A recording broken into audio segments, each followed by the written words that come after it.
Oke, baik kita lanjutkan tadi.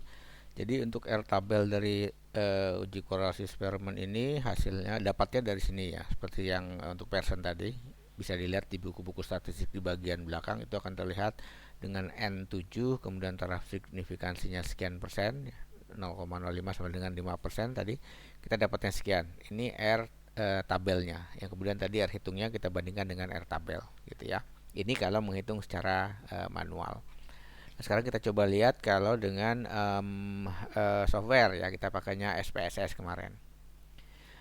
Kemarin sudah pernah kita jelaskan ya, untuk SPSS ini ada dua tampilan, yaitu data view dengan variable view ya.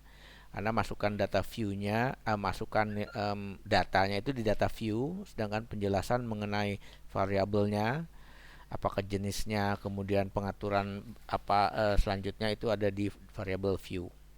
Jadi sebagaimana slide yang tadi, untuk berat badan dan tekanan darah itu kita masukkan ke sini ya. Jadi merupakan dua variabel yang beda. Jadi variabel itu adalah dalam bentuk kolom ya. Ini kalau Anda lihat ke kanan itu var gitu ya. Itu menyatakan variabel, dan ini nanti bisa dirubah nama variabelnya ya di variable view.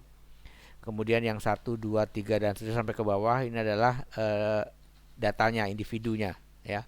Jadi data atau individu nomor 1, bagaimana nilai variabel berat badannya, bagaimana variabel tekanan darahnya, nanti kelak bisa di list juga berapa nilai variabel ini, dan seterusnya gitu. Tapi untuk contoh yang tadi kita masukkan seperti ini ya. Jadi variabel individu nomor 1 berat badannya 84, tekanan darahnya 135. Individu nomor 2 berat badannya sekian, tekanan darahnya sekian dan seterusnya. Cukup ini yang kita masukkan. Ya.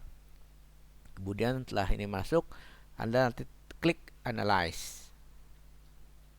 Ya, klik analyze, kemudian pilih correlate ya. Kemudian pilih bivariat. Bivariat itu artinya dua variabel ya. Karena korelasi Pearson ini dan Spearman itu menguji hubungan antara dua variabel. Jadi kita pakainya adalah bivariat. Kalau ini sudah Anda klik, kemudian nanti akan muncul ini. Variabel dua variabel mana yang mau diuji? Kebetulan karena kita baru masukkannya dua variabel, maka di daftar ini hanya ada dua variabel. Ya. Tapi jika var ini Anda isi data gitu, dan misalnya nanti Anda menguji berat badan ini dengan variabel yang ada di sini misalnya. Nanti tinggal dipilih variabel mana yang mau diuji. Jadi tinggal diklik, kemudian ini ada tanda panah ke kanan ya. Jadi Anda klik ini, Anda pindahkan ke kanan. Anda klik variabel yang mau diujinya satu lagi, Anda klik ini lagi, nanti pindah ke sini. Jadi variabel yang mau diuji nanti akan muncul di sini. Ya. Kemudian nanti Anda pilih jenis koefisien korelasinya. Di sini ada 3 yang disediakan, Pearson, ada Spearman, dan ada Kendall-Tau. Ya, ini juga termasuk yang non parametrik. Jadi karena kita ingin menguji secara Pearson, maka ini yang kita klik ya. Tapi kalau misalnya Anda ingin tahu nanti nilai Spearman-nya kayak apa, bisa saja ini juga nanti diklik juga bisa. Jadi prosedurnya adalah pilih variabel yang mau diuji, pindahkan ke sini, kemudian Anda klik pilihan uji korelasinya apa.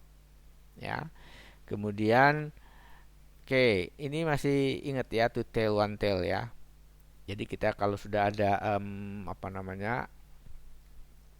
arah, maka kita pakainya one tail. Tapi kalau belum itu pakainya two tail ya. Nanti setelah ini klik OK. Kalau ini sudah di ini klik, kalau ini tadi sudah pindah ke sini, maka nanti kita klik OK. Maka akan muncul seperti ini. Ya, akan muncul hasil outputnya seperti ini. Ini kalau Anda perhatikan ini dua baris, dua kolom. Masing-masing baris dan masing-masing kolom itu menyatakan dua variabel yang kita pilih tadi. Ya. Contohnya sini untuk baris ya, paling atas itu berat badan, yang bawah ada tekanan darah. Untuk kolom yang kiri itu berat badan, yang kanan tekanan darah. Nah, masing-masing sel ini yang menunjukkan berapa koefisien korelasi dari variabel-variabel ini gitu. Jadi kalau Anda tadi masukkannya lebih dari 2 variabel, maka nanti akan ada tambahan baris, ada tambahan kolom di sini. Dan masing-masing sel ini akan menyatakan berapa koefisien korelasi antara 2 variabel itu gitu. Contohnya di sini kita akan menguji berat badan tekanan darah ya. Maka koefisien antara berat badan dan tekanan darah itu koefisiennya ini 0,829. Ya lagi kalau ada titik itu berarti di depannya menyatakan 0. Jadi ini artinya 0,829. Dan kalau Anda perhatikan ini sama dengan di sini. Karena di sini juga menyatakan hubungan antara tekanan darah dengan berat badan.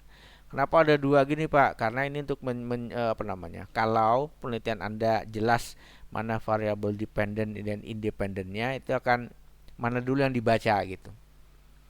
Jadi kalau tadi misalnya berat badan itu berhubungan dengan tekanan darah, itu artinya kalau berat badannya naik, maka tekanan darahnya juga ikut naik gitu. Tapi kalau ternyata berat badan itu adalah variabel terikatnya, maka kita bisa bacanya ini. Jika tekanan darahnya tinggi, maka berat badannya juga naik gitu. Dan itu akan tergantung, artinya itu akan tergantung variabel mana yang dependen dan variabel mana yang independen. Ya. Tapi kalau lihat dari angkanya pasti akan sama. Ya. Kemudian muncul satu. Satu itu kan hubungan yang sempurna tadi kan ya, hubungan yang sempurna. Kenapa jadi satu? Iya, karena dia menghubungkan berat badan dengan berat badan. Tekanan darah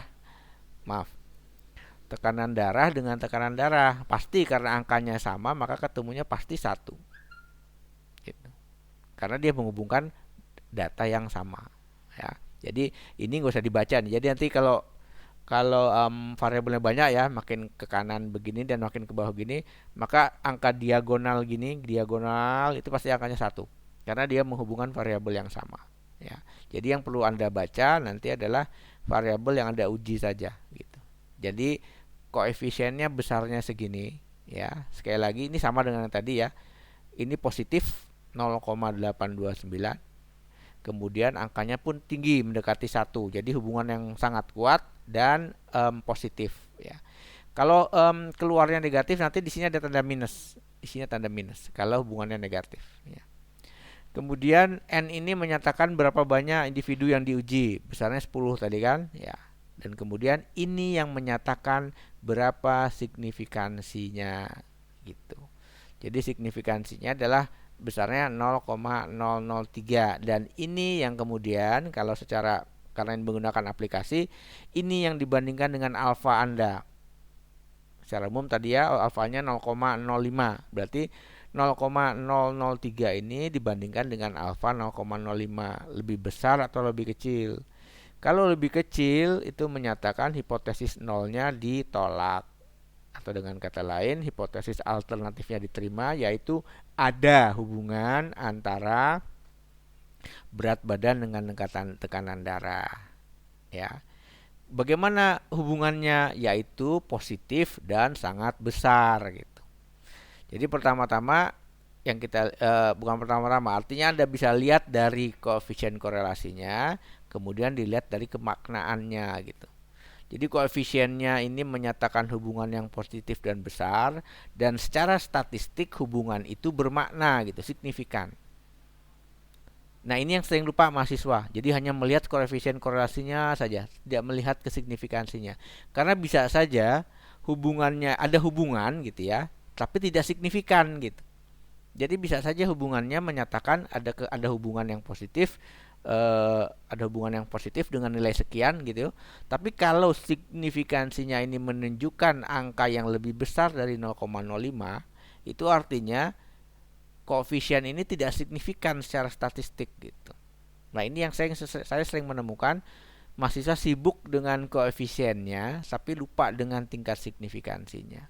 Jadi harus dilihat koefisien korelasi yang diperoleh itu signifikan nggak secara statistik gitu. Ya, jadi itu jangan lupa mahasiswa ya, tolong.